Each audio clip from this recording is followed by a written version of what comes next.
विकास आघाडी, मनसे आणि काही मित्रपक्ष या सगळ्यांनी जाऊन एक तर इलेक्शन कमिशनची वेळ घेतली होती दिल्लीला आणि त्याच्यात आमच्या पदरात काहीच पडलं नाही, कारण का एवढा पुरावा दाखवूनही डेलिगेशनला मौनच झालं तिकडे. म्हणजे डेलिगेशन प्रश्न विचारत गेले आणि समोरून काही उत्तरच आलं नाही, म्हणजे ना होकार ना नाकार काहीच नाही.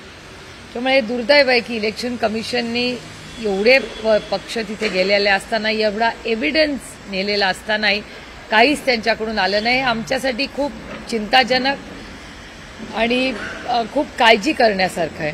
त्याचबरोबर आज राहुलजींची जी प्रेस कॉन्फरन्स झाली, त्या राहुलजींच्या प्रेस कॉन्फरन्समधली जी गोष्ट आहे ती तर धक्कादायकच आहे. म्हणजे तुमच्याही चॅनल्सवर दाखवली की जी व्यक्ती भारतातच राहत नाही त्या व्यक्तीने इतक्या वेळा मतदान केलंय, ते म्हणजे हे हास्यास्पदच झालेलं आहे. म्हणजे दुर्दैव आहे की इलेक्शन कमिशन सारखी अतिशय गंभीर संस्था, जी या देशाचं लोकशाही, ही या जगातली सगळ्यात मोठी लोकशाही ज्याचा सार्थ अभिमान आम्हाला आहे, त्या लोकशाहीमध्ये आज अशा बातम्या येतात आणि हे सगळं डेटा ड्रिव्हन आहे. म्हणजे राहुलजींची जी प्रेस कॉन्फरन्स आज झाली फाईल एच, तर ती फाईल एच मध्ये डेटा ड्रिव्हन आहे. त्याच्यात माझी विनंती तुम्हाला राहील की तुमच्या सगळ्या बीट्सनी नेहमीप्रमाणे आम्ही आरोप केल्यावर फील्डवर जाऊन हे सगळं व्हेरीफाय करावं.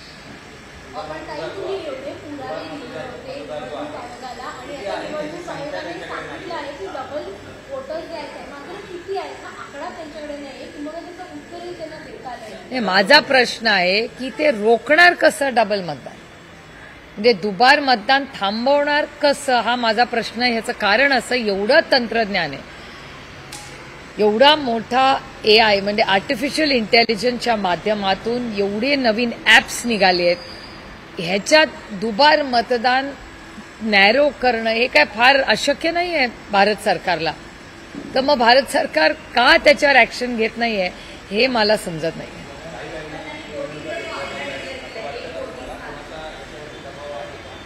शक्यता नाकारता येत नाही, कारण अनेक गोष्टी महाराष्ट्रात आणि देशात होत असतात, त्याच्यामागे अनेक दबाव तंत्र असण्याची शक्यता आहे. कारण पटकन कधी कधी बिना इन्क्वायरीची क्लीन चिट दिली जाते. आम्ही एवढा डेटा दिला तरी एक शब्द इलेक्शन कमिशन काढत नाही, ना हो म्हणते ना नाही म्हणते. आणि अनेक वेळा जेव्हा आपण गप्प बसतो याचा अर्थ आपलं समर्थन त्या गोष्टीला आहे असा त्याचा अर्थ होतो. खरं तर हे इलेक्शन घेण्यातच काही मतलब नाही आहे. कारण दुर्दैव आहे की मी हे जड अंतःकरणातून म्हणते की एका सशक्त लोकशाहीचा ज्याला सार्थ अभिमान आपल्या प्रत्येक भारतीयाला आहे, तिथे एवढा घोळ मतदार याद्यांमध्ये जर होत असेल तर त्या क्लीन करून एखाद्या महिन्यात, कारण का तंत्रज्ञान एवढं बदललेलं आहे आणि चांगलं आणि सोपं करतं आपलं आयुष्य, तर पटकन 1 महिना 15 दिवसात 2 महिन्यामध्ये हे सगळ्या यादा नीट करून जानेवारीमध्ये इलेक्शन घेऊ शकत होते. काहीच घाई नाही. एवढी घाई काय झाली या महाराष्ट्र सरकारला? 7 वर्ष घाई नाही झाली. एकदम आत्ता असं काय झालं की जितके आरोप आला धार वाढत गेली तेवढी त्यांना इलेक्शनची घाई झाली.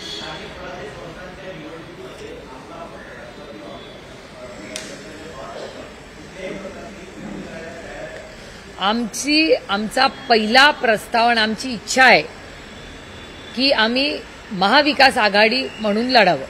म्हणजे जिथे जिथे शक्य असेल तिथे आम्ही महाविकास आघाडी म्हणूनच लढणार, त्याला आम्ही प्राधान्य देऊ.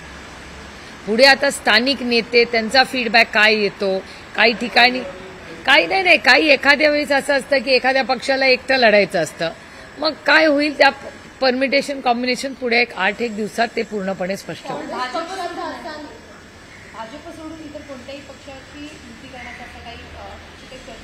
नाही, चर्चा अशी नाही. अनेक सूचना येत आहेत, अनेक प्रत्येक नगरपालिका नगर परिषदा त्यांच्याकडून कार्यकर्त्यांच्या वेगळ्या वेगळ्या ग्राउंडवरनं सूचना येत आहेत.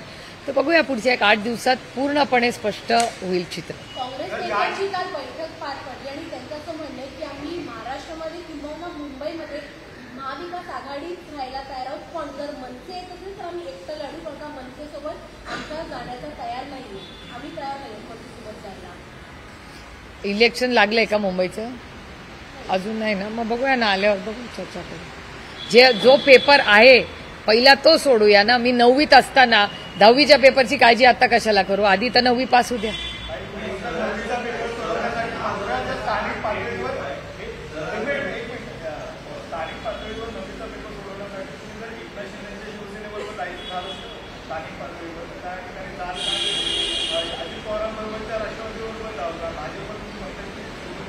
असं मी म्हणलेले नाही, असा प्रश्न विचारलाय मला, मी काहीच म्हणलेले नाहीये.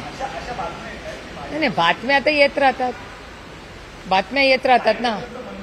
कार्यकर्त्यांचं म्हणणं आहे की महाविकास आघाडी म्हणून ताकदीने आपण लढूया, असं पदाधिकारी नेते सगळ्यांचंच म्हणणं आहे.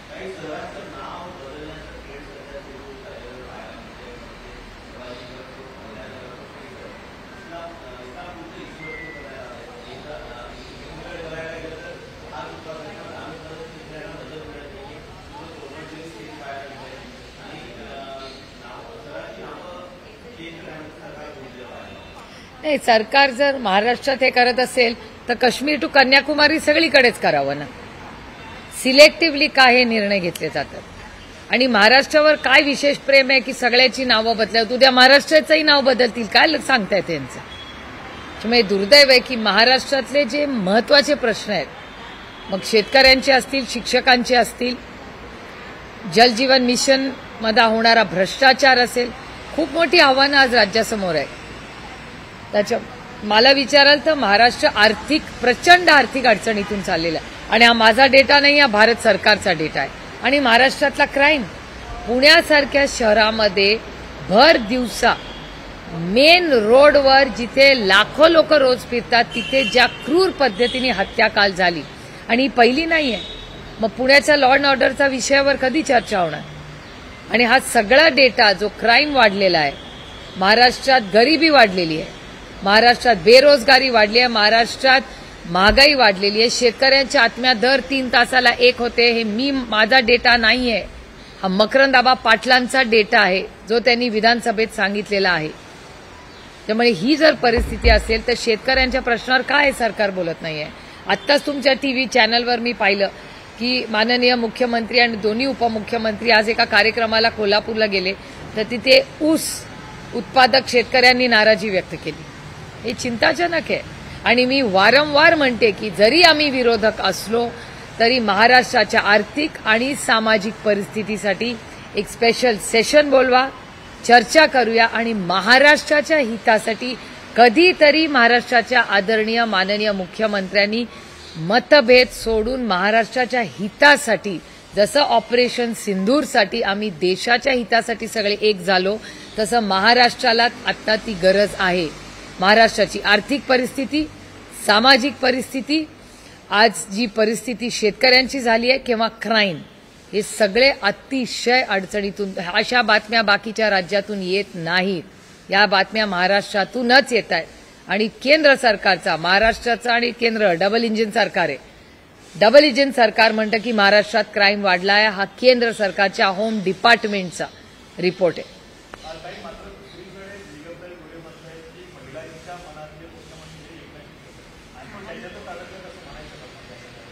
हे बघा, प्रत्येकाला वाटतं आपला नेता मुख्यमंत्री व्हावा. या प्रश्नाचं उत्तर आता कोण मनातलं कोण खरं हे सत्तेमधल्या लोकांना तुम्ही विचारलं पाहिजे. मी कसं त्याचं उत्तर देणार? मी विरोधात आहे.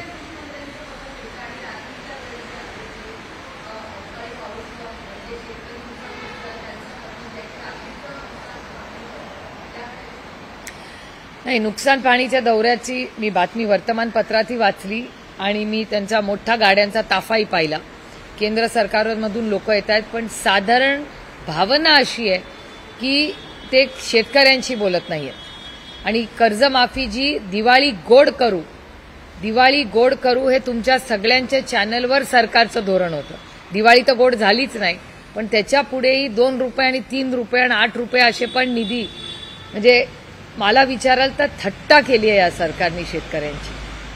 हे दुर्दैव आहे आणि मी त्याचा अशा असंवेदनशील सरकारचा मी जाहीर निषेध करते. नवी मुंबई विमानतळासंदर्भात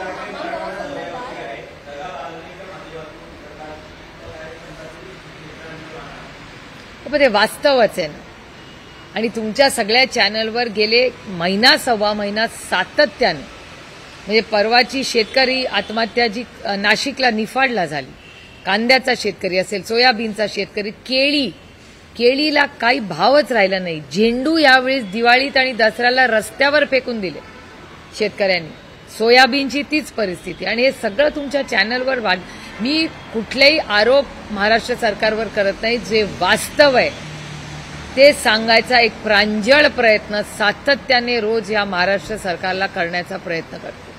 काही नवी मुंबई विमानतळाच्या नामांतराच्या प्रश्नावरून मुंबई उच्च न्यायालयाने सांगितलंय आम्ही कोणी विरोध नामांतर करण्याचा, त्यामुळे सगळा निर्णय आता केंद्र सरकारचा आहे. केंद्राने ठरवून नामांतर होऊ शकतं. महाराष्ट्र सरकारनी प्रस्ताव जे काही त्यांच्या मनात आहे हे पारदर्शकपणे पाठवावं आणि केंद्र सरकारने तातडीने निर्णय घ्यावा. आणि जी काही भावना स्थानिकांची आहे ती सातत्याने तिथल्या स्थानिकांनी मांडलेली आहे, त्याच्यावर सरकारने ऍक्शन घ्यावी. मराठी झालं का सगळं?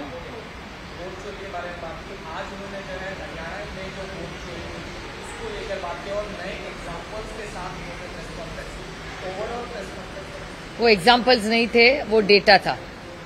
वो उदाहरण बिल्कुल नहीं थे, वो हार्ड कोर डेटा था. जो वास्तव है, जो डेटा ड्रिवन है, वो राहुल जी ने आज दिखाया है. और मेरे ख्याल से इस सब की इंक्वायरी होनी चाहिए. जिस इलेक्शन कमीशन पे हम सब ने विश्वास रखा है और एक सशक्त लोकतंत्र में ये देश किसी की मनमर्जी से नहीं चलता. ये देश सिर्फ और सिर्फ भारत रत्न डॉक्टर बाबा साहब अम्बेडकर के संविधान से चलेगा. और इलेक्शन कमीशन में अगर गलतियां हुई है तो मानना चाहिए. एक लड़की का नाम जिसका आया जो इस देश में रहती भी नहीं, उसने वोटिंग किया है. और मेरी विनती है कि हमेशा हम जब आरोप करते हैं इस मामले में, मैं आपकी आभारी हूं और आज भी आपको मैं विनती करती हूं कि जो हम आरोप प्रत्यारोप कर रहे हैं आप प्लीज जाके फील्ड पे चेक करिए. और आज तक जो आरोप इलेक्शन कमीशन और सरकार पे हुए एक भी गलत नहीं आए.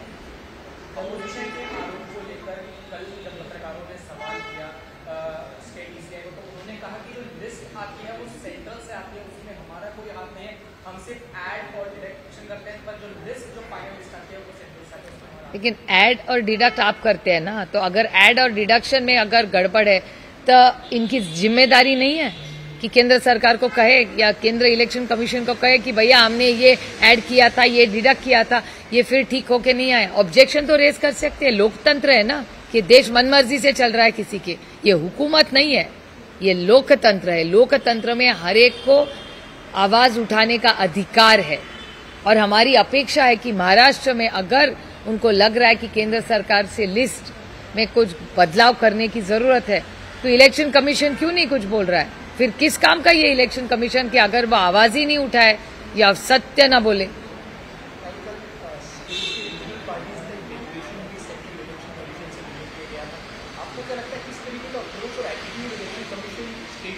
रीजनल पार्टीज नहीं गई थी. कांग्रेस पार्टी एक नेशनल पार्टी है, कांग्रेस पार्टी भी गई थी उस डेलीगेशन में. तो इस देश के बहुत सारे पार्टीज कल गई थी. कांग्रेस पार्टी, महाविकास आघाड़ी के पार्टी और मनसे और उनके मित्र पक्ष सब कल गए थे. सुनने के लिए बहुत घंटे रुकना पड़ा, लेकिन इलेक्शन कमीशन शायद व्यस्त होगा, उन सब से मिले. लेकिन जो आरोप किए, जिसका डेटा भी दिया, उस पर एक जवाब नहीं आया इलेक्शन कमीशन का. ये बहुत दुख की बात है कि इतना सारा डेटा जो हम आपके सामने रख रहे हैं, जो सच्चाई है, लेकिन न्याय नहीं मिल रहा है.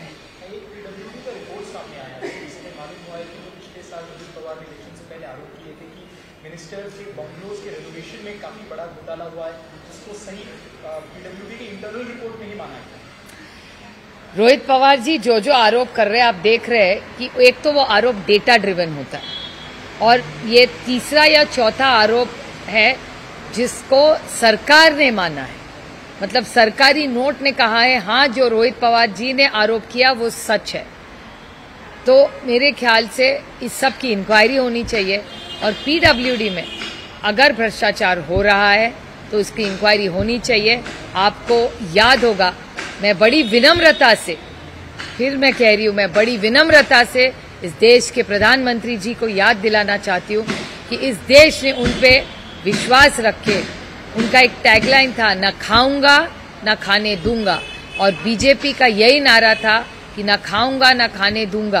तो मेरे ख्याल से माननीय प्रधानमंत्री जी ने इंटरवेंशन करना चाहिए कि महाराष्ट्र में अगर भ्रष्टाचार हो रहा है तो हमारी अपेक्षा है कि भारत सरकार ने इसमें इंटरवेंशन करे, और अगर यहाँ से भारत सरकार को कोई नहीं कहेगा तो मैं खुद जब पार्लियामेंट में जाऊंगी तो ऑन रिकॉर्ड मैं सारी चीजें उठाऊंगी पार्लियामेंट में।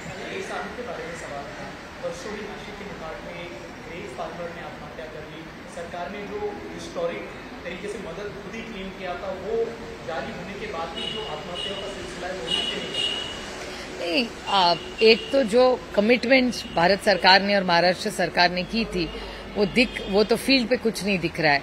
महाराष्ट्र सरकार के और माननीय मुख्यमंत्री जी ने कहा था हम पूरा ऋण माफ करेंगे, वैसे तो हुआ नहीं है, और महाराष्ट्र सरकार मिक्स सिग्नल दे रही है। महाराष्ट्र के माननीय मुख्यमंत्री जी कहते हैं हम माफ करेंगे ऋण, कोई और मंत्री कह रहा है कि हम ऋण माफ नहीं करेंगे। तो सरकार की धोरण क्या है, इसमें स्पष्टता नहीं दिख रही है। तो मेरे ख्याल से जब इलेक्शन आता है तो बहुत बड़ी बड़ी कहानियां, भाषण और प्रॉमिसेस रखे जाते हैं, लेकिन इलेक्शन जीतने के बाद ये पूरा जो उन्होंने कमिटमेंट किया है उसमें एक भी उन्होंने आज तक 1 साल में पूरा नहीं किया। उनकी सरकार आई 1 साल हो गया।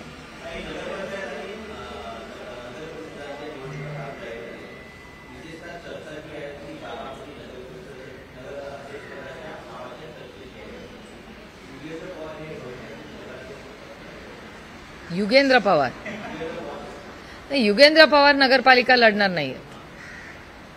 युगेंद्र पवार लढणार नाहीये। नाही, युगेंद्र पवारांच्या चर्चाच नाहीये। ते विधानसभा लढले होते, ते नगरपालिका नाही लढणार। Rahul Gandhi has presented fresh data. Similarly, in Maharashtra, Aditya Thackeray presented duplication of voters in this constituency. How do you think this is reflecting on the voters, and the Election Commission of Maharashtra is yet to get response on their appeal, which was expected from ECI until now? Same old list will be used for the coming election. It's very, very unfortunate that the Election Commission, who we had complete faith in, is not coming up with any transparent data or challenging any data that is given by us either. It's actually letting India's democracy down, because the whole idea of independent India, all our forefathers fought for, was to have a fair election in this country within the view of whatever the guidelines were laid by Honorable Ambedkar ji in the Constitution of India. So with this background, when the entire opposition, and not just the opposition, there are two partners of the BJP who unfortunately they are calling crutches now.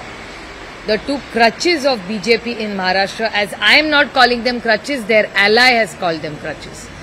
So the two crutches also joined hands with us and said that yes, there is a problem in the names and in the voters list. So if the two allies / crutches are also admitting that there is a problem, the opposition is saying that.